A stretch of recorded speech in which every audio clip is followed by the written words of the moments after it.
The alien students had a rule aboard the Confluence. Never stand too close to the human. Not because he was dangerous. Not because he was loud. But because Marcus Hawley had a very specific talent for making everyone around him deeply uncomfortable. Without ever trying. He smiled too easily. He laughed at things that were not funny. He once ate something that had expired 3 days ago and said it tasted fine. Nobody trusted a creature like that. The Confluence was the largest academic station in the known galaxy. It floated between 3 solar systems like a city made of glass and steel and light. Students from 46 different species came here to learn. The Interstellar Consortium of Learning had built it to prove that intelligence could bring different worlds together. That idea had never been tested quite like this. Lab 7 was a long, narrow room with white walls and silver tables. It smelled like cold metal and something faintly chemical. Today, the class was doing a xenobiology practical. Each pair of students had a preserved deep space organism on their table. The organism looked like a flower made of bone. The task was simple. Use the plasma cutter to open the outer shell. Remove the inner tissue samples without damaging them. Write down what you found. Simple, careful, precise. Vethka stood beside Marcus at their shared table. She was Carly. Her body was insectoid with 6 limbs, a hard brown carapace, and large black eyes that could see in almost total darkness. She was one of the top students in the class. She was also deeply regretting her decision to accept Marcus as a lab partner. He was talking again. He had been talking since the moment class started. Not about the organism, not about the task. He was telling a story about something called a chicken, and why it crossed something called a road, and why that was funny.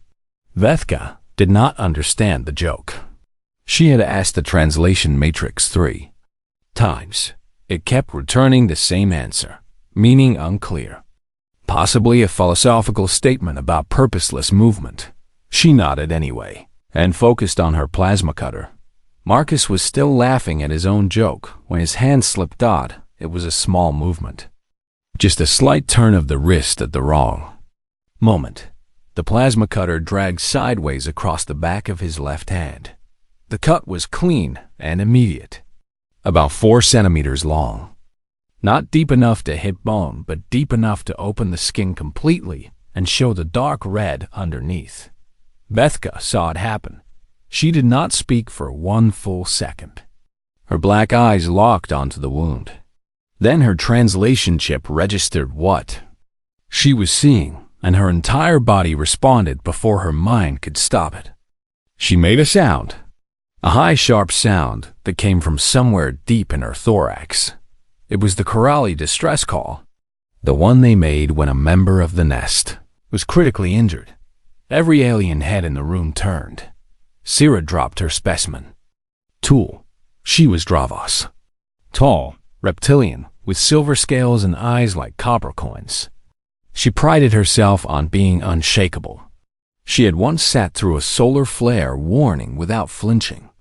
But right now, her scales had gone pale, and she was staring at Marcus with an expression that had no translation. 2 students at the back of the room stepped away from their tables. A Filori student near the window made a soft sound like escaping steam. The Filori were gaseous beings contained in thin membrane suits. They were sensitive to distress in a way that most species could not understand. The Filori student pressed against the wall and tried to make themselves smaller. Professor Xylon moved. He was Valtteri, ancient and slow and shaped like a living cloud of light. He floated at the front of the room and his bioluminescence shifted. Immediately from calm white to urgent amber. Amber meant danger. Amber meant act now. He moved toward Marcus with a speed that no one in the class had ever seen from him. Before Marcus was looking at his hand. He turned it slightly. He looked at the cut the way someone looks at a minor inconvenience. A small delay. Something to deal with and move on from. He reached over to his lab coat with his other hand and tore a strip from the corner without hesitation. He folded it once and pressed it against the wound. Then he reached back toward his specimen with his free hand. Nobody spoke. Marcus looked up. Every eye in the room was on him. Every face showed something between horror and confusion. Vethka was still making the low hum of distress. Sierra had not moved. Professor Xylon was hovering 3 feet away, pulsing amber, so fast it looked like a warning light. Marcus looked around the room slowly. Then he looked back at his hand, then back at the room. Just a scratch. He said. The translation matrix processed the phrase. It searched its database of 47 languages and 400 known dialects. It found no match. It flagged the phrase as unknown human idiom. It logged it for review with a small note at the bottom of the file. Cultural meaning unknown, possibly a denial mechanism. Further study required. Professor Xylon spoke. His voice came through the translation chip as a low, resonant hum. You will go to the medical bay immediately. Marcus started to protest. He was fine. The practical was not finished. He had barely opened his specimen.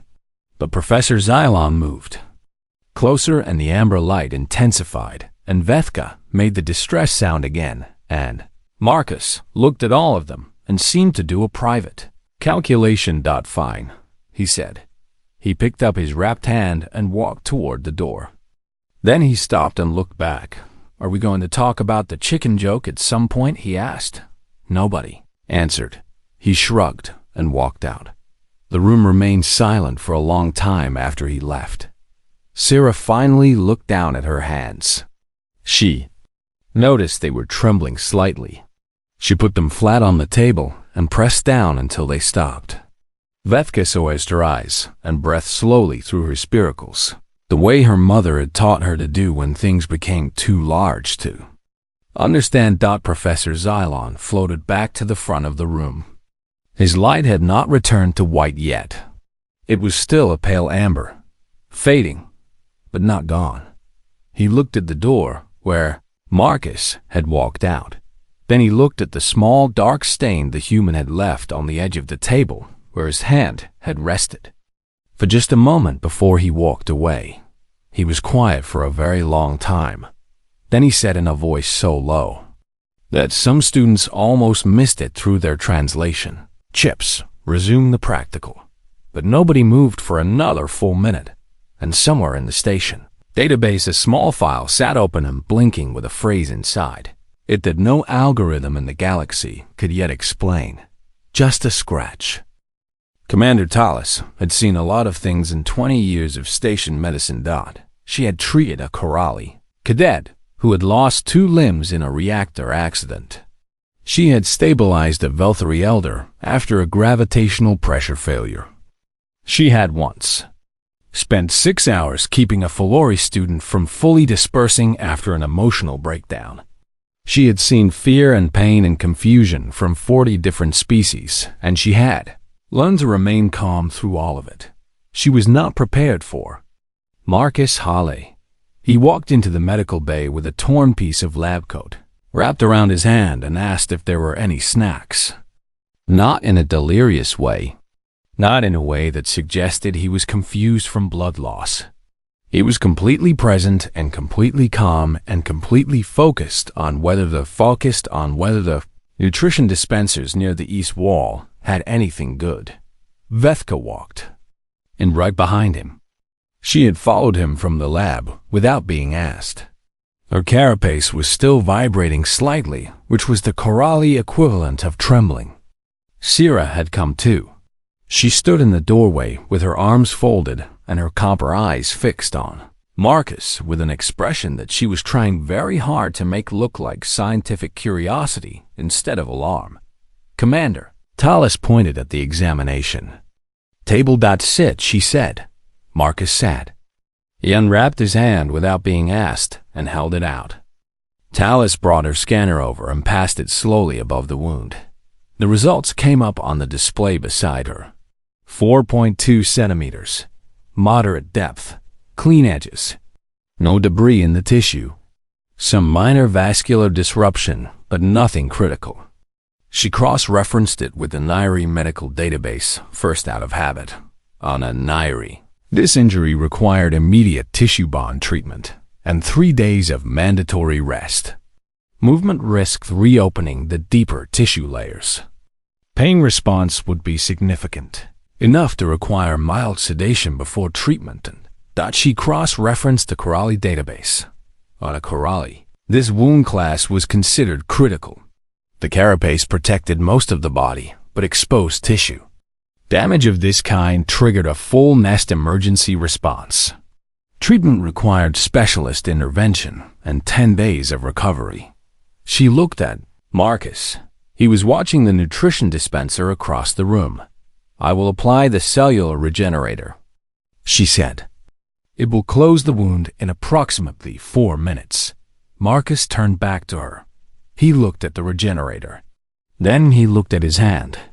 He seemed to think about it the way someone thinks about whether they need an umbrella when there are only a few clouds in the sky. Just use a bandage, he said.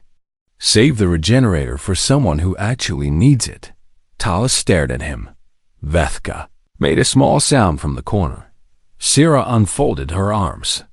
Talis set the regenerator down slowly. She reached for a standard adhesive dressing instead. Her hands were moving on habit while her mind was doing something else. She was trying to understand the logic. The wound was real. The pain receptors in the human hand were among the densest sensory clusters in the known biological database. This was not a species that did not feel pain. She had checked that already. So she asked. "Does it hurt?" she said. Marcus looked up. "Yes," he said. "Little bit." She applied the dressing. He did not flinch. "Do you understand that untreated wounds can lead to infection?" she said. "Yes," he said. "Do you understand what infection means?" she said. He gave her a look. "I am from Earth," he said. "Not a cave." She almost said something. Then she stopped herself and went to her console instead. She pulled up a file she had started 2 weeks ago when Marcus first arrived on the Confluence. It had begun as a standard new student medical intake. Now it was something else.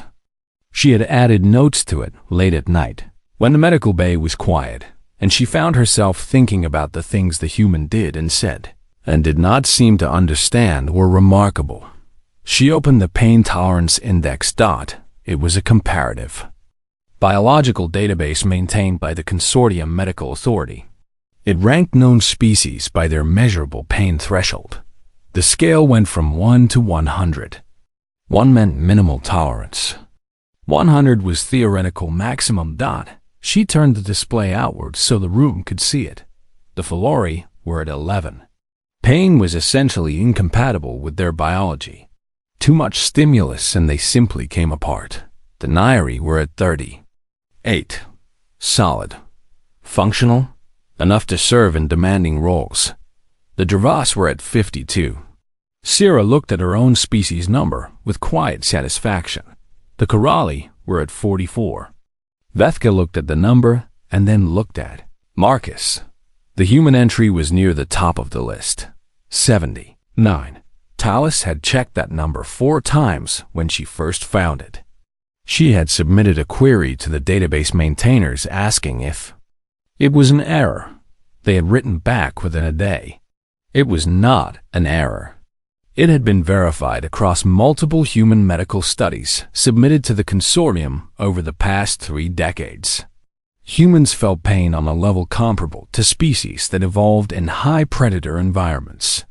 The difference was that most high pain-tolerant species also had heavy natural armor or extreme regenerative ability. Humans had neither. They just felt it and kept going. The room was very quiet.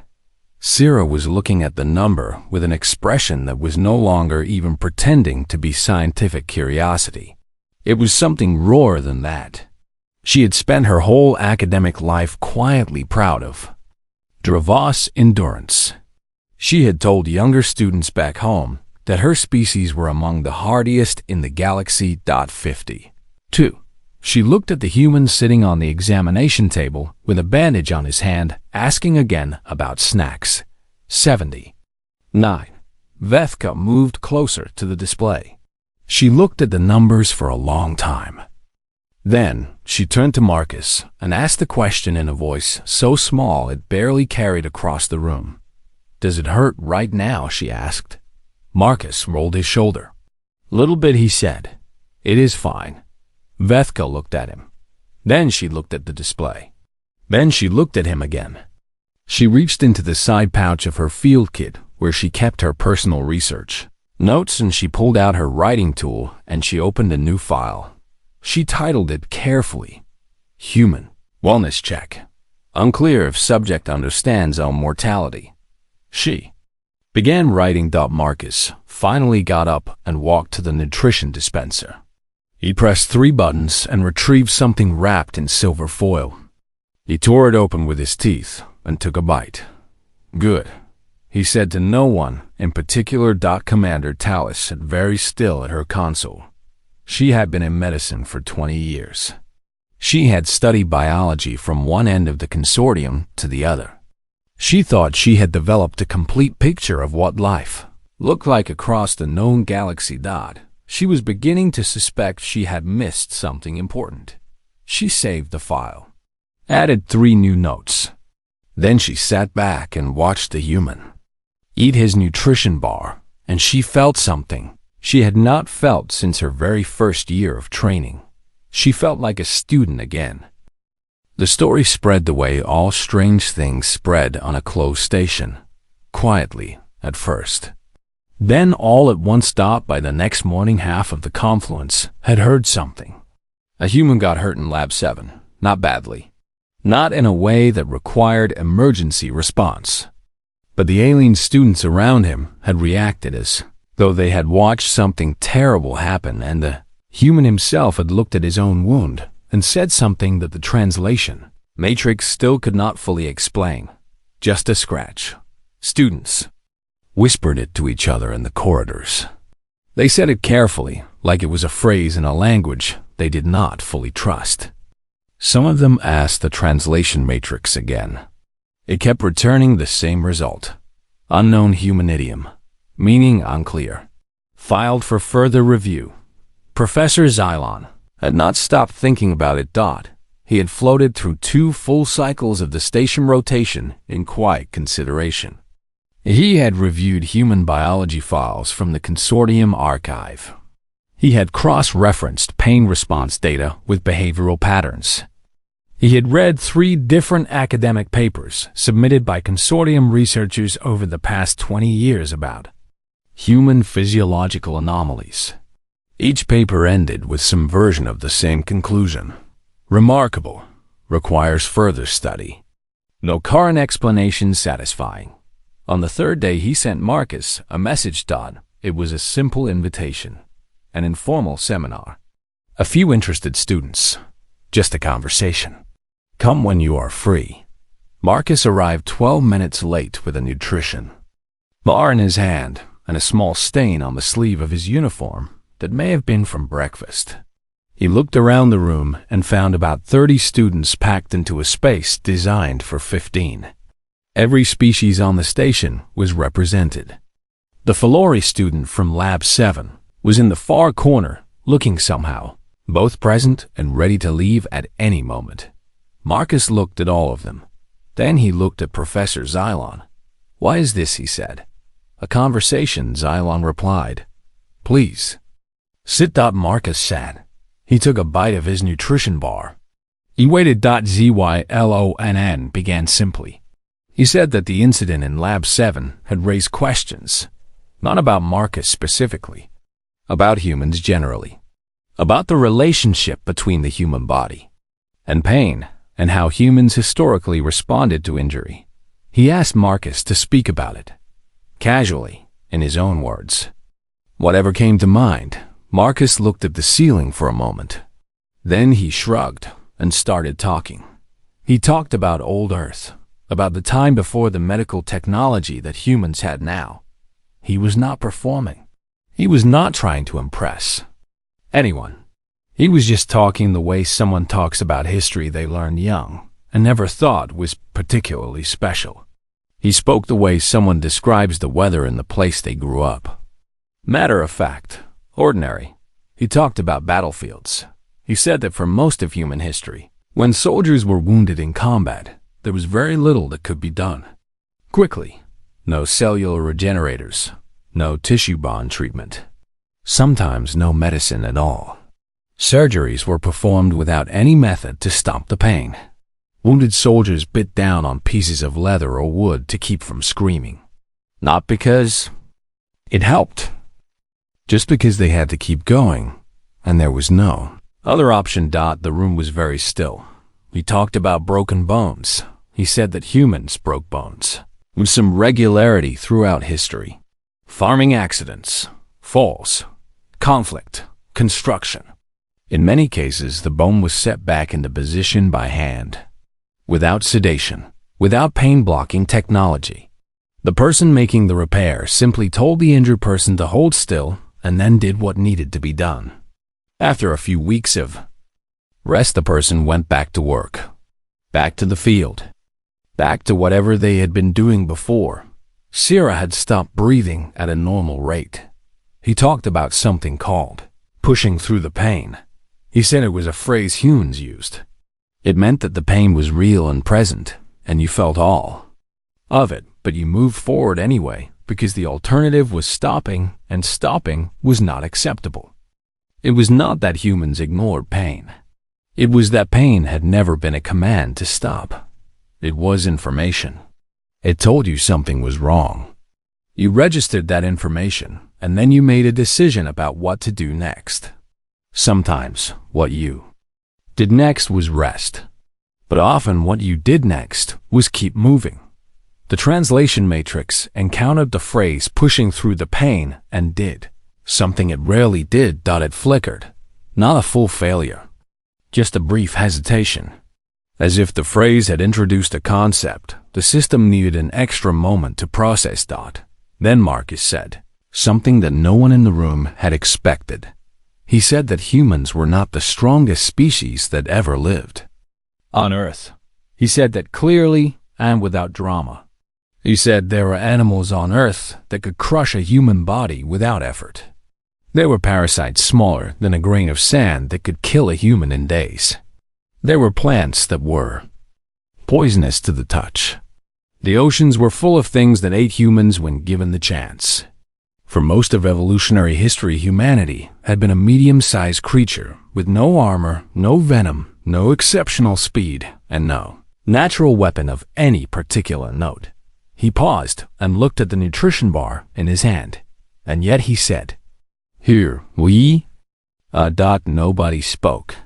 The Filori student near the back made the soft escaping steam sound again. They pressed further against the wall. They said something quietly to the student next to them. Their neighbor was a young Corelli, and she turned and relayed the words to Vethka, who was sitting near the front. Vethka listened. Then she closed her eyes briefly. What the Filori had said was this: they walk around like that every day, in those soft bodies with all that pain possible inside them. And they smile. Professor Xylon had been still and silent since Marcus started talking. His bioluminescence had changed very slowly throughout the conversation. It had started white, then shifted to pale gold as Marcus described the battlefields, then deepened through gold to something warmer and darker as the broken bones were described. And now as Marcus sat there finishing his nutrition bar and waiting for someone to respond, Xylon's light had settled into a color that no one in the class had ever seen him display before. Deep blue. Steady and quiet and very deep. Sierra knew the Velthri color system. She had studied it in cultural exchange class in her first year.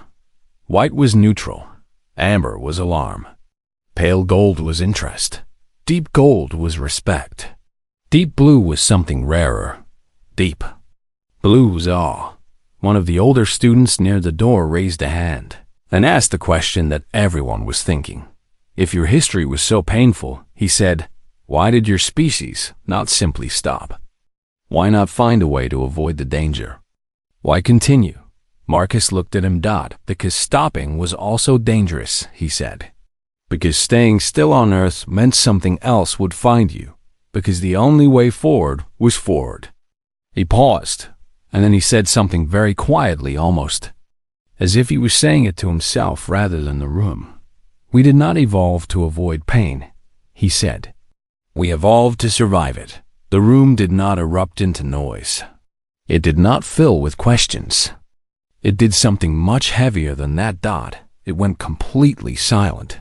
And in that silence, 30 students from 14 different worlds sat with something they could not name. Something that sat in the chest and pressed outward.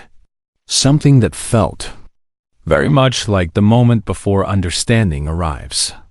Like standing at the edge of something large and knowing it is large, but not yet being able to see the whole shape of it. Marcus finished his nutrition bar and folded the wrapper neatly and put it in his pocket.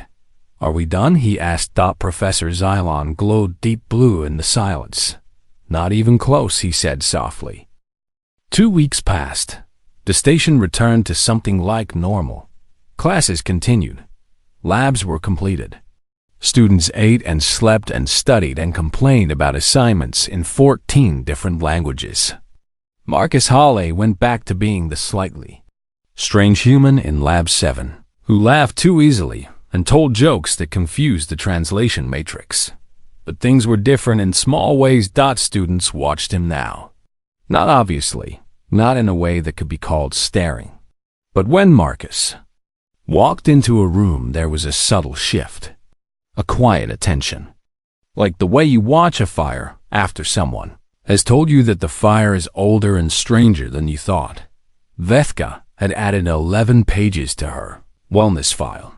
Sira had quietly borrowed 3 books about human history from the station archive and was reading them late at night with her lamp on the lowest setting so her roommate would not see and ask questions. Commander Tallis had submitted her preliminary report to the Consortium Medical Authority.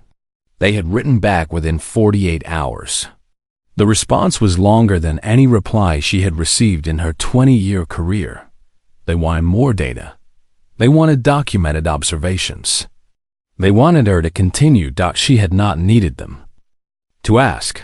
On the 15th day after the Lab 7 incident, the Confluence held its monthly open recreation period. The station had a large zero-gravity sports chamber on the upper ring. It was a wide-open room where the artificial gravity was reduced to almost nothing, and students could float and move in 3 dimensions. It was one of the few spaces on the station where the differences between species mattered less. Everyone was equally awkward in zero gravity. Everyone floated into walls eventually. The game being played that afternoon was nullball. The rules of nullball were simple. There was a sphere. There were 2 ends of the room. You moved the sphere to your end.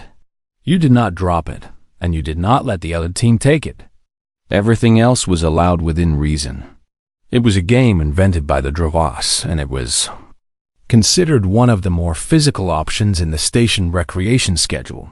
Sira was playing. Several other Dravas and Karali students were playing.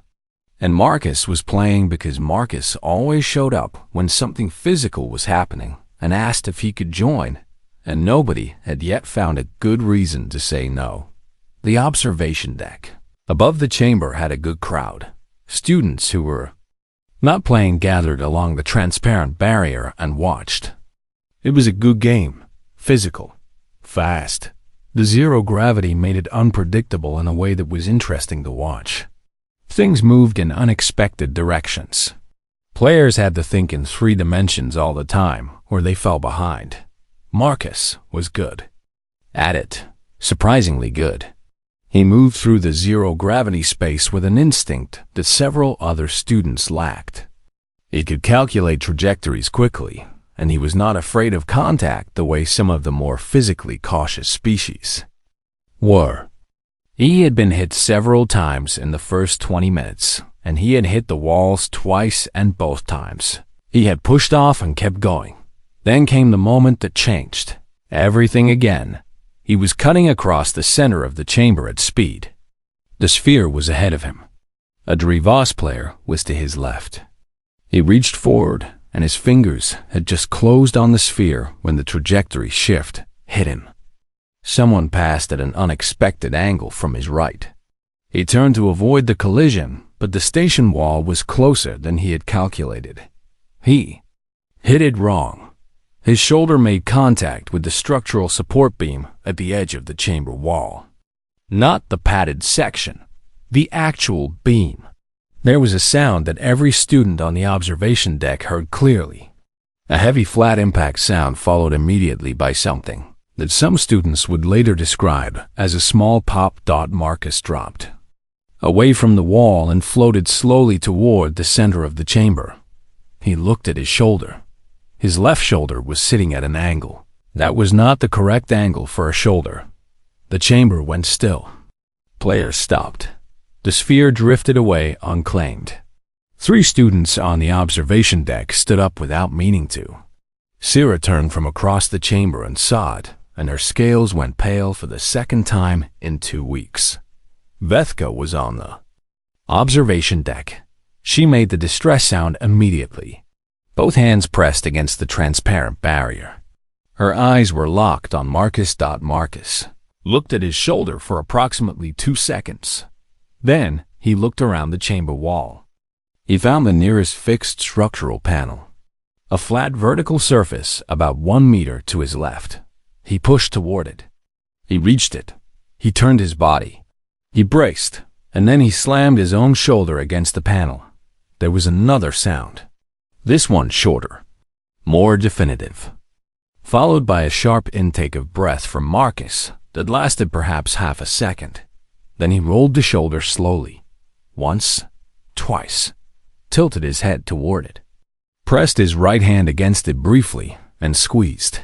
Then he turned back to the center of the chamber.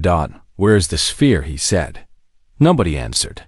The observation deck had become a different kind of place. Sira was standing with both hands at her sides, and her expression was the expression of someone who's just watched something that has permanently rearranged a small piece of how they understand the world. She was not pale anymore. She had gone past pale into something that had no color word for it. A young Filori cadet who had been watching from the far corner of the observation deck made a soft sound. Then they dispersed. Not fully, not permanently, but their membrane suit went briefly slack, and their contained form spread slightly outward before the suit compensated and pulled them back together. The Filori student next to them grabbed their arm through the membrane and said something in a panicked voice. The dispersed student slowly reformed. It was the closest a Filori could come to fainting. Commander Tallis had been on the observation deck with a personal data tablet. She had come to watch the game casually, off-duty, just to relax. She had her medical scanner with her out of habit, the way doctors always have something with them out of habit. When Marcus hit the beam, she had activated it automatically. When he hit his own shoulder against the wall, she had stood up so fast that she knocked her tablet off the railing. She did not notice. She was watching Marcus. He had found the sphere. He was moving again. His left arm was not moving fully. He was compensating, favoring the right side. But he was moving, and his face, when she could see, it was focused and present. Not blank with shock. Not pale. Just focused. Her scanner had caught the moment of impact. The shoulder joint had been fully displaced. The head of the humerus bone had come out of the socket. This was a Class 3 dislocation in the Consortium Medical Classification System. For most species, it was a serious acute injury requiring immediate medical response. Pain levels at the moment of dislocation were rated as severe across almost every biological database she had. She looked at the scanner. Then she looked at Marcus. Then she looked at the scanner again.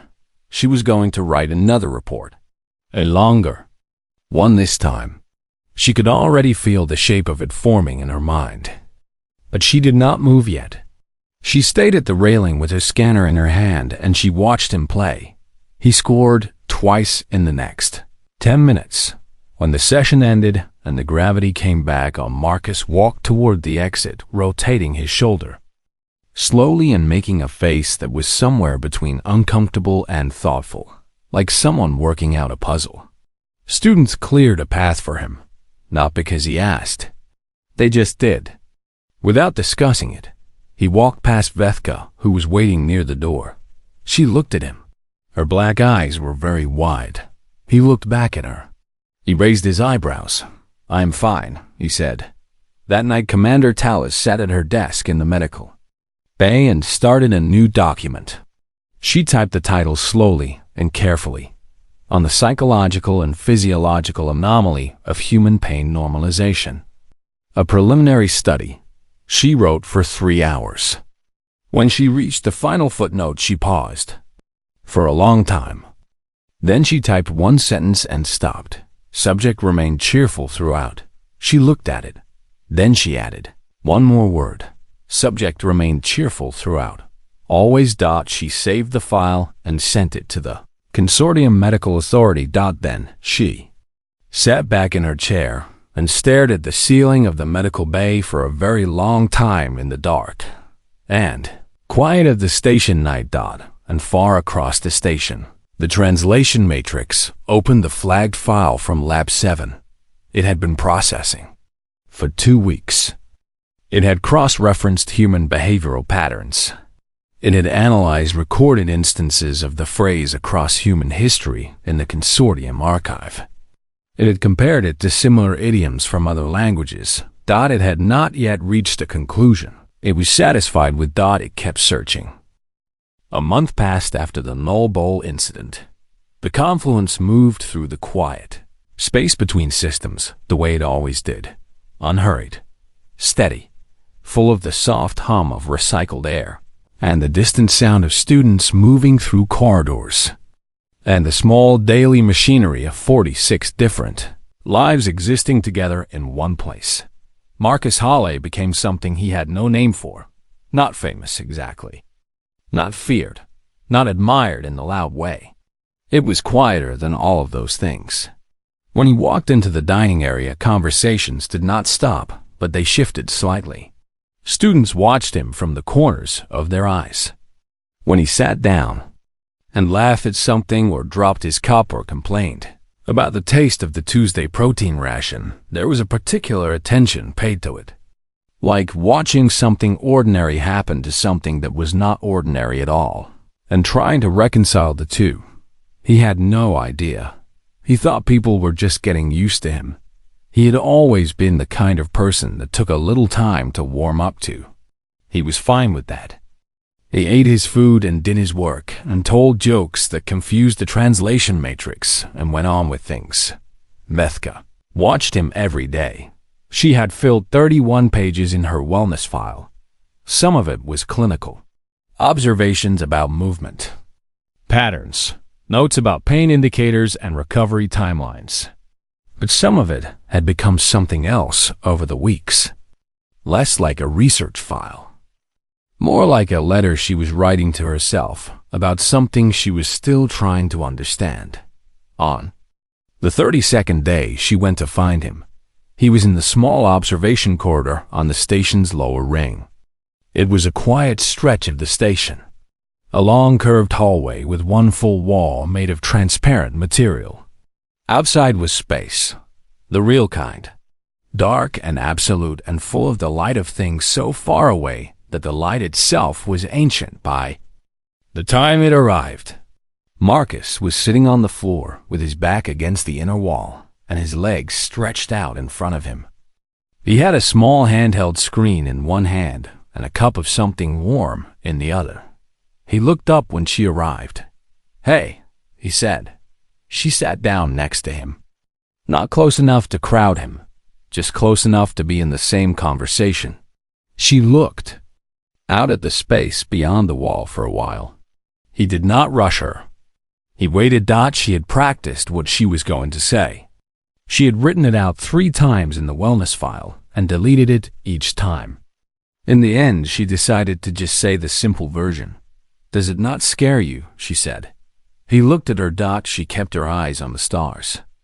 "Being so fragile," she said. "And feeling everything. You feel the pain. We know that now. Everyone on this station knows that now. And your body is so easy to damage. You have no armor, no hard parts, nothing between you and the world except skin. And you just," she paused, "you just walk through everything anyway." Marcus was quiet. She turned to look at him. His face was different from how she expected. She had expected the easy smile, the shrug, the casual dismissal that he used like a tool when conversations got too serious. Instead, he was looking at the floor in front of him, and his expression was something she had not seen from him before. He was actually thinking about it. He was quiet for long enough that she almost said something to fill the silence. Then he started to speak, slowly, not the way he spoke in the seminar with Xylon, not informative and casual, just honest. He said that humans were scared all the time. That was the part most people got wrong when they watched humans and decided humans must feel nothing. It was the opposite. Humans felt everything. The fear was real. The pain was real. There was never a moment in human history when the danger was not real. But he said we made a decision a very long time ago. Not one decision, not one person in one moment. Millions of decisions over thousands of years. We decided that the fear was information, not instructions. You could feel afraid and still move. You could feel pain and still stand. The feeling was not the verdict. What you did after the feeling was the verdict. Vethka was very still. He looked out at the stars. Every scar, a human. As he said, is a record. It is proof that whatever caused it did not finish the job. Humans keep their scars on the outside. We do not hide them. Some of us are proud of them. Not because we enjoyed the damage, but because surviving the damage and still being here is the whole story of what we are. He paused. We did not start strong, he said. We were not the biggest thing. We were not the fastest thing. We were definitely not the thing with the best armor. He almost smiled, but it did not quite reach all the way. We were just the thing that refused to believe that this was where it ended. Vethka realized she was holding very still the way. She held still when something important was happening, and she did not want to interrupt it by breathing too loudly. She said the thing she had been carrying since Lab 7. The thing that had been sitting in the back of every page of the wellness file. She said, I think about the moment in that lab every day. I made the distress call. I really believed you were dying. And you looked at your own blood and saw just a scratch. She paused. I did not understand how you could do that. I still do not fully understand. But I think I'm beginning to think that maybe it is not that you do not care about the damage. It is that you trust yourself to survive it. Marcus looked at her. His expression did something she could not name. Something moved through it. Something that was not quite sadness and not quite pride, but lived in the space between them. Yeah, hey. Sighed quietly. That is pretty much it. They sat together in the observation corridor for a while longer without speaking. Outside, the stars were doing what stars always did. Burning enormously in the dark. Saying nothing. Existing completely. What Vethka did not know and what Marcus did not tell her because he did not know it himself was that across the station things were happening quietly. Professor Xylon was adding a new unit to the xenobiology curriculum. He had spent 3 weeks writing it. It had no complicated title. It had no long academic heading. It was simply called Humans. The first line read, The most important thing to understand about humans is not what they are capable of. It is what they choose to do with what they feel. Commander Tallis had printed the original bandage from the Lab 7 incident. She had pressed it flat and sealed it in a transparent specimen case. She had mounted it on the wall above her research console between two papers that had taken her years to write. It looked small there, a plain strip of torn lab coat fabric with a faint dark stain. She looked at it every morning when she started her shift. Cira was in her room. It was late. The third history book she had borrowed from the archive was open. On her desk, she had stopped reading it for the moment. She was sitting with her hands flat on the table and her copper eyes fixed on nothing in particular. She had just read about something called the human survival rate during the species' first 200 years of organized civilization. The numbers were not impressive by galactic standards. The challenges were enormous: disease, conflict, environmental collapse, limited resources. By several statistical models, the species should not have made it past its own early developmental period. She closed the book very gently. She opened it again. Reread the last page. Closed it again. She sat in the quiet of her room for a long time, and in the station database, the translation matrix finally stopped its search. It had been processing for 32 days. It had reviewed thousands of recorded uses of the phrase across human history. It had traced it through literature and battlefields and hospital rooms and disaster sites and small ordinary moments of everyday human life. It had cross-referenced it against every linguistic and cultural database in the consortium archive. It had finally built a complete entry, just a scratch. Human idiom, literal meaning, minor wound, common usage. Any injury the speaker has decided will not stop them. Psychological meaning. I have assessed the damage. I have decided it is survivable. I am choosing to continue. Cultural meaning. The matrix paused here for exactly 1 second. Then it wrote the final line. Cultural meaning. This is not where my story ends. The file closed. The station hummed on through the dark between stars.